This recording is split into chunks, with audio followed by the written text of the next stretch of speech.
compartilhar com vocês um pouco sobre a Lei Geral de Proteção de Dados. Aproveito a oportunidade para agradecer o convite, né, ao doutor Evandro, ao doutor Paulo, à doutora Viviane, parabenizá-los por essa iniciativa. Na verdade, essa iniciativa de fazer esse seminário tão pertinente, de tão alto nível, para debater a lei, é uma iniciativa mais do que louvável, e considerando, como foi dito, estarmos a 1 ano da vigência da lei, né? Então, parabenizar eles por essa iniciativa e a todos que estão aqui, como todos também comentaram, num sábado de manhã, buscando conhecimento, o que torna cada profissional aqui excelência, né? Bom, gente, eu vou, como o Dr. Paulo comentou, eu vou falar para vocês, fazer um breve panorama da Lei Geral de Proteção de Dados, e o meu objetivo é abordar os principais pontos da lei, né, de uma forma mais conceitual, né, os principais conceitos, bases legais e princípios. Né? O objetivo é exatamente esse. Então, eu acho que... deixa eu passar aqui. A Lei Geral de Proteção de Dados é uma lei que eu acho que é válido pontuar algumas coisas. É uma lei nacional, ela foi inspirada na GDPR, que é o Regulamento Geral de Proteção de Dados Europeu, que por sua vez consolidou as diretivas europeias que vêm lá de 95, que oferecia, que determinava, dava os caminhos para os países da União Europeia com relação à proteção de dados. Entretanto, naquela época, cada país elaborava a sua própria legislação. E a Lei Geral de Proteção de Dados, a GDPR, né, o General Data Protection, ela veio para consolidar todos esses conceitos e principalmente com relação à internet, né? A internet ela acelerou esse processo e essa necessidade de normatizar o uso de dados e o tratamento de dados em toda a Europa. Essa legislação é bastante robusta, ela foi sancionada em 2016 e entrou em vigência em maio de 2018. Como ela impõe uma série de restrições com relação a negócios que sejam feitos com países que não tenham proteção, quer dizer, a negativa, né, de negócios a serem feitos com países que não tenham o mesmo nível de proteção a dados, acabou acelerando o processo nosso brasileiro, que já vinha desde 2010, através de vários projetos de lei, a sancionar, sancionando uma legislação de proteção de dados brasileira, em agosto de 2018, ano passado. Entretanto, essa legislação nossa, a LGPD, né, assim conhecida, ela nasceu com algumas restrições, né, com alguns vetos, especialmente com relação à criação da Autoridade de Proteção de Dados. Ou seja, ela foi instituída, porém, com esse gap que, no final das contas, inviabilizava, de certa forma, a própria fiscalização e execução da lei.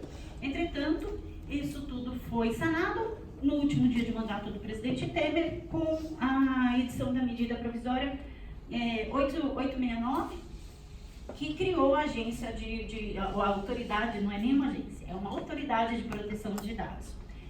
E dispôs algumas outras alterações na lei original, que é a lei 13.709 de 2018, né?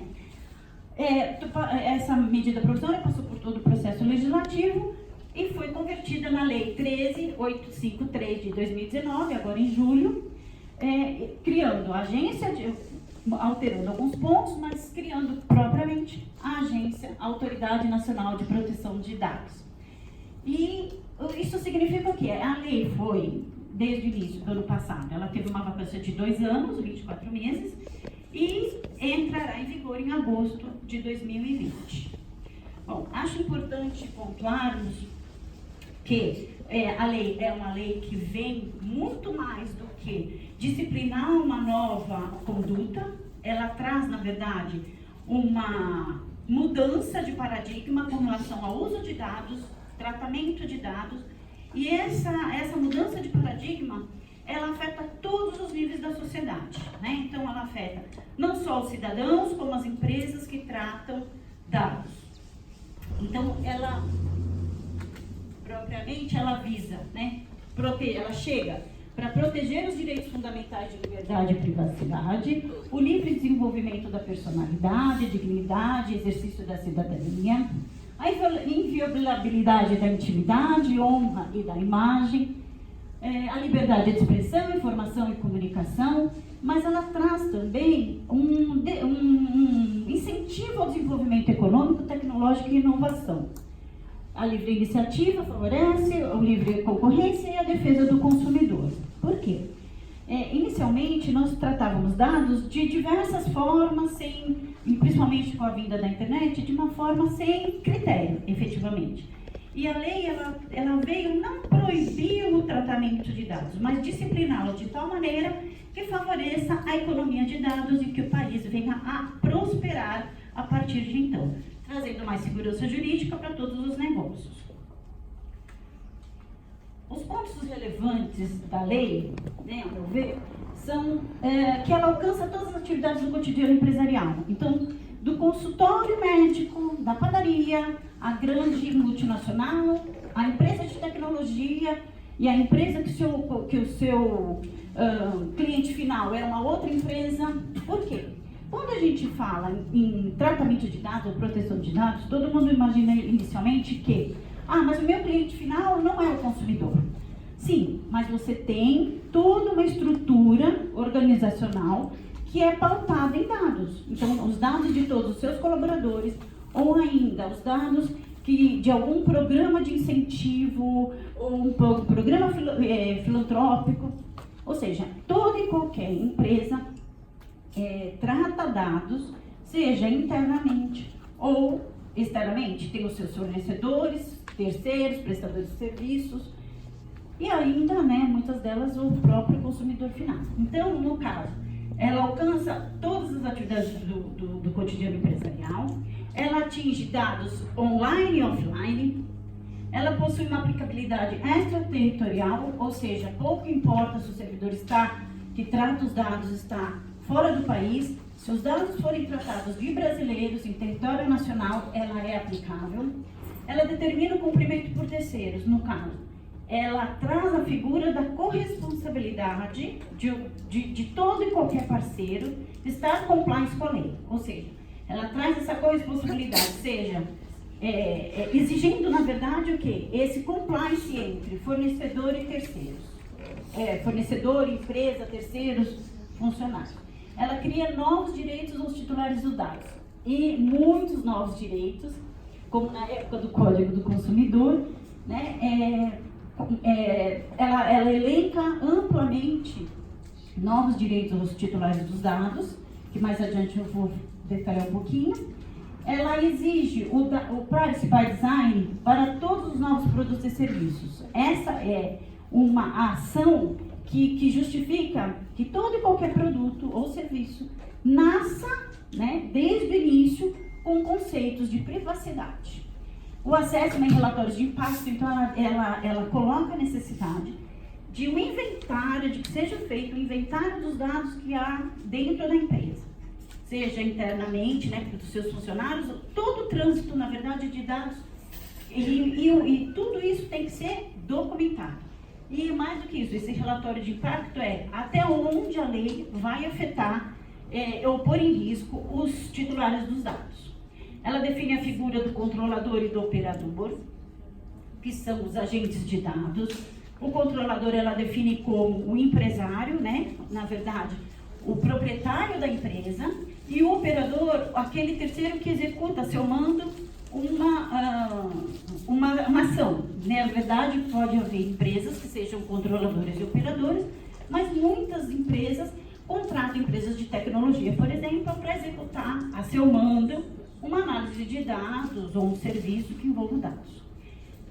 Ela determina a nomeação do encarregado de dados, que é conhecido como DPO, né? Na verdade, a figura de um encarregado de dados na Europa, que se espelhou, né? Ele é uma pessoa que tem atribuição de intermediar as relações entre a empresa e a autoridade de dados e a empresa e o titular. Ele ainda tem como atribuição fiscalizar todo o processo de adequação da lei, que é um processo contínuo de compliance, e ele tem a obrigação, inclusive, de orientar o que deve ou não ser coletado ou tratado. Ela cria também a Autoridade Nacional de Proteção de Dados, como eu falei, a ANPD, e estabelece sanções que vão de advertência a multas de 2% do faturamento bruto da empresa até 50 milhões de reais por incidente.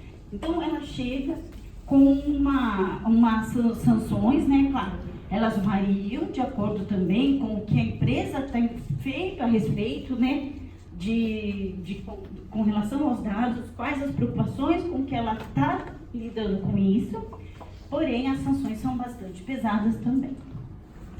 Quando a gente fala em dados, a gente lembra que dados sempre existiram.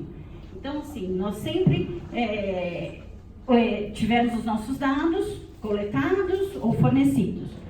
Entretanto, o que eu conto sempre é que antigamente nós sabíamos onde estavam os nossos dados, porque nós fornecíamos ou preenchíamos cadastros em lojas, em supermercados,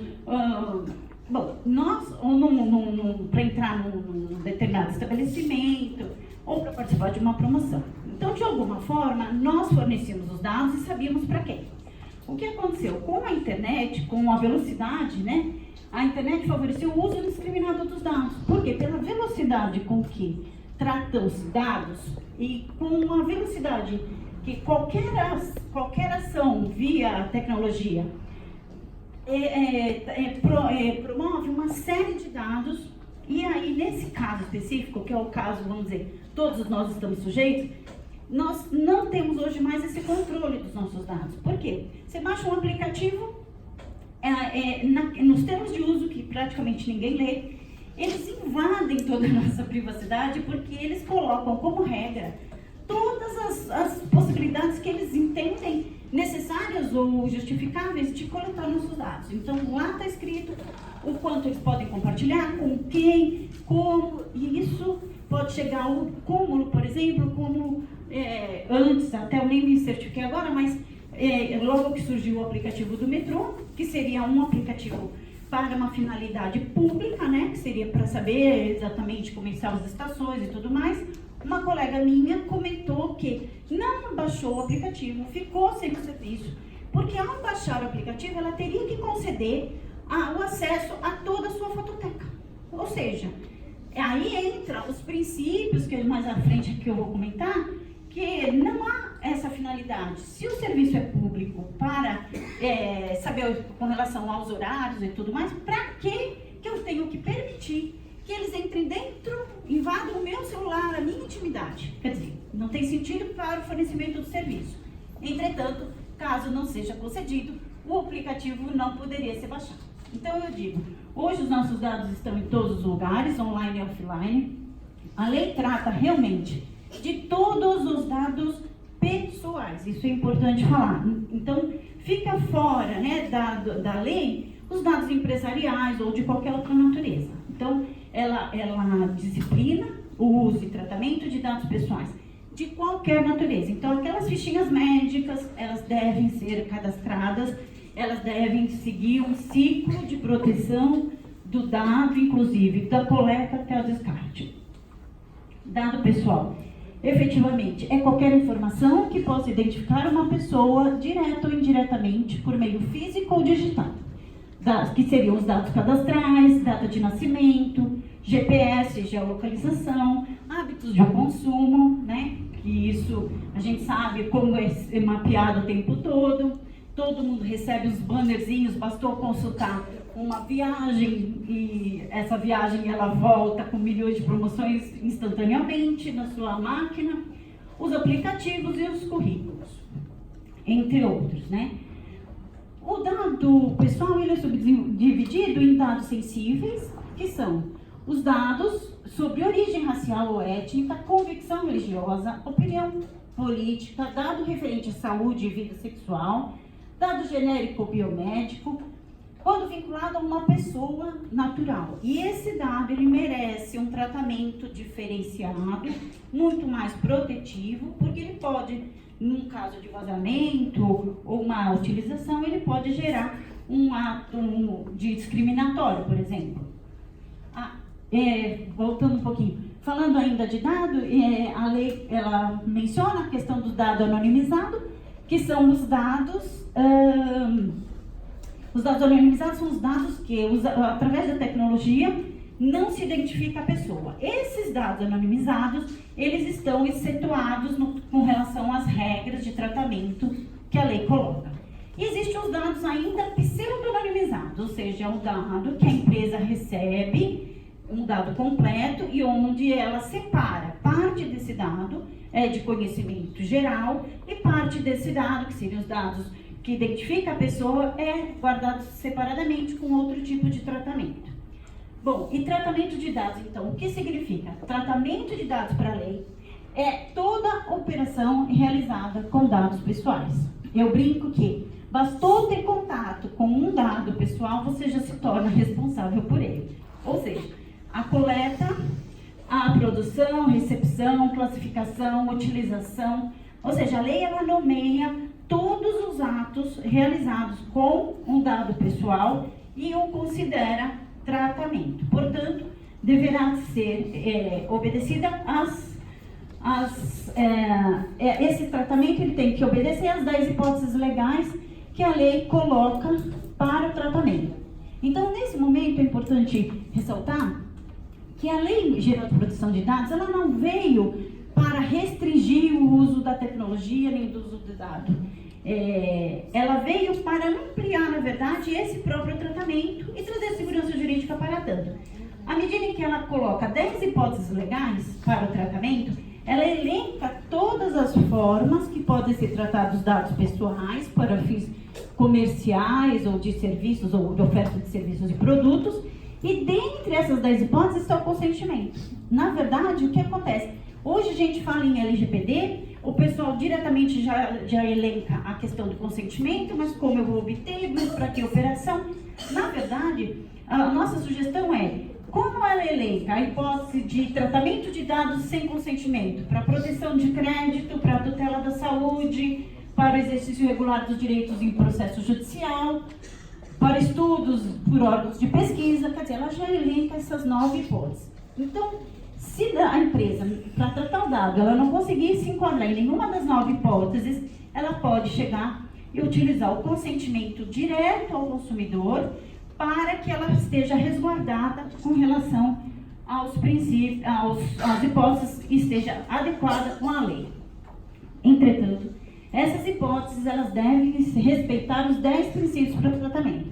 Então, a lei ela elenca as 10 possibilidades para tratamento de dados, que 9 delas não necessitam de consentimento. Entretanto, ela vincula que essas bases estejam ligadas e respeitando os 10 princípios para o tratamento de dados elencados também na lei. Então, quais são esses princípios? A finalidade, adequação, necessidade, transparência, livre acesso, segurança, não discriminação. Ou seja, quando ela elenca esses 10 princípios, ela vincula. Pode tratar? Sim, desde que respeitada a finalidade, que é o que eu acabei de falar da questão do metrô. Não há necessidade deles terem acesso às minhas fotos para me ofertar um serviço de informação de horário de metrô, por exemplo. Né? A legislação, ela, por outro lado, ela não se aplica ao tratamento de dados realizado por pessoa natural para fins particulares, realizado para fins exclusivamente jornalístico, artístico, acadêmico, no caso de segurança do Estado, atividades de investigação, nem aos dados provenientes de fora do território nacional e que não sejam objeto de uso compartilhado com os agentes de tratamento de dados brasileiros.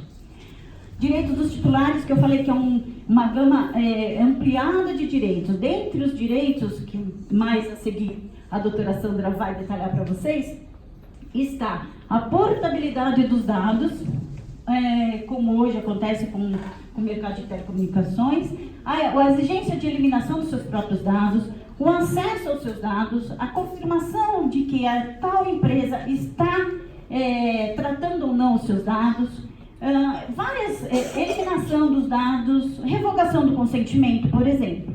Então, esses direitos todos ampliam, né, toda essa questão de cidadania, né, porque traz para o titular dos dados, devolve, né, o seu próprio direito. Que até então as empresas achavam que comprei, o dado é meu. Não, o dado não é seu. A quem se aplica? A qualquer pessoa natural ou jurídica de direito público ou privado que realize tratamento de dados pessoais. E isso inclui o governo, isso inclui todas as empresas, que vai desde as startups até as multinacionais. As áreas que a gente entende que serão mais impactadas nas empresas são os departamentos jurídicos, recursos humanos, análise de dados, desenvolvimento de software, distribuição e logística, marketing, ou seja, as áreas que atuam diretamente com dados pessoais. E como se faz para estar de acordo com a lei? Bom, para a gente estar de acordo com a lei, como eu disse, é uma lei que exige para a sua aplicabilidade uma visão multidisciplinar. Por quê?